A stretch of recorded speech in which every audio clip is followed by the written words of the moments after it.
isipin na tayo magdadala ng mahal natin sa buhay na namaalam na.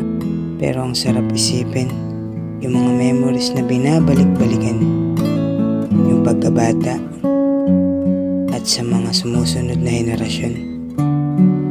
Kaya mahalin natin ang magulang natin dahil sila lang yung nakakaintindi at nakakagabay sa atin.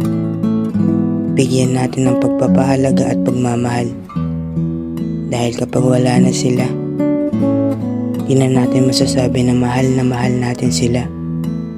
Maraming salamat, Lo, sa lahat ng naibigay mo sa akin na payo at naituro mo sa amin ng mga apo at anak mo.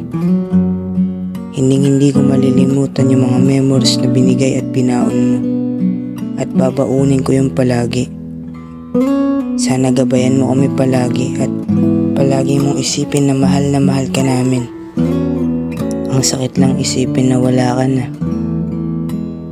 Wala na yung magtatanong sa amin na, kamusta? Kumain ka na ba? Nasaan yung apo ko? At lalong-lalo na sa mga magulang namin at mga pinsan namin. Salamat, Lo, sa lahat ng pagpapayo at pagmamahal mo sa amin. Hindi ka namin malilimutan. Lahat ng naituro mo, gagamitin at lagi namin tatandaan.